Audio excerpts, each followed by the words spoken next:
I'm still here under the chemical skies of Byron Bay. The chemtrails here have been absolutely phenomenal in the last week. Actually, last Tuesday here we had the highest amount of chemtrails I'd ever seen. The whole sky was literally covered in these things, and they were spreading out into these really strange wispy-looking clouds. You could see real clouds on the horizon, big fluffy cumulus clouds, but there were no actual clouds directly overhead, and planes would fly over, they'd leave a little tiny streak, not very long at all, not across the whole sky, just a little tiny streak, and it was like it multiplied in the air, like it would just turn into this big hazy cloud bank, and then it would just sort of streak out across the sky.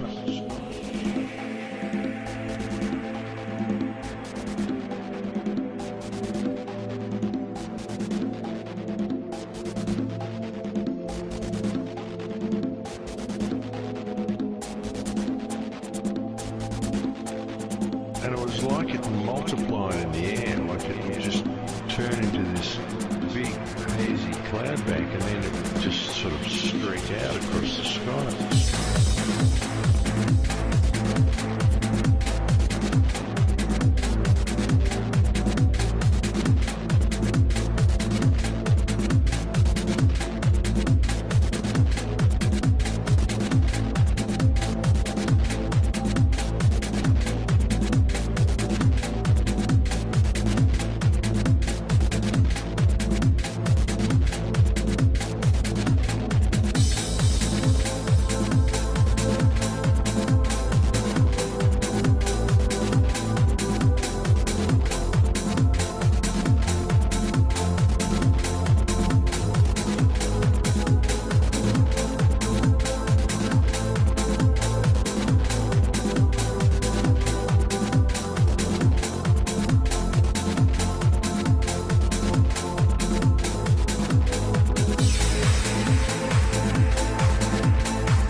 Very strange looking clouds indeed. There were a couple of quite long trails laid around the place as well. And there was one directly over the house where I'm living that looked exactly like a double helix in the sky. It was quite amazing.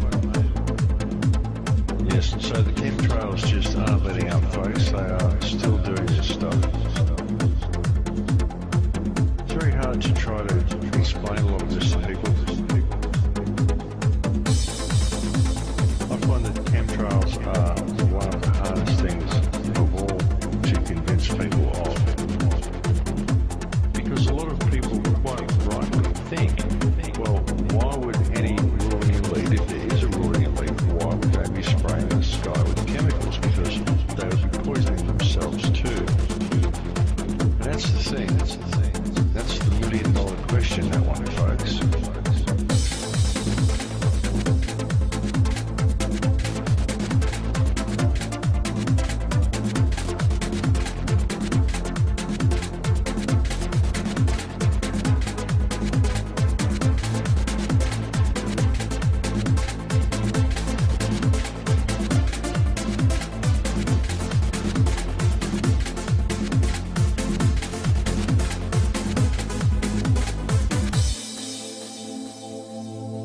We know this is going on. These are definitely not contrails, folks. I mean, I don't know what they are, but I know what they are not, and they are not contrails.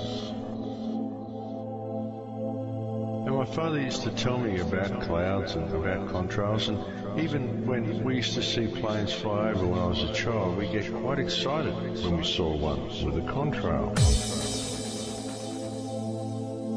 I always asked Dad about them, and he used to tell me that it took special circumstances for a plane to create a contrail. The planes had to be at a certain altitude, and the air would have to be a certain temperature.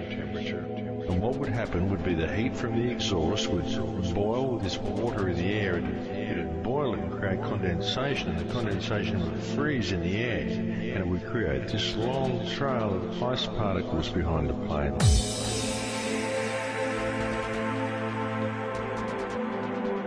And then the ice melts after the plane's gone a little way.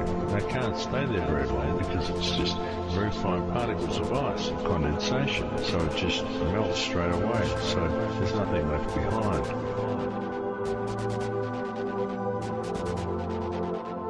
That's what contrails are, folks.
What's in the water that you're watering these things with? What's in the water that's growing the food that's coming down in these chemtrails? And as I said, folks, this affects everybody. This affects the entire food chain. It affects all life on this planet. So one really has to wonder what part of humanity would benefit from this, why this is going on. That truly is a million-dollar question.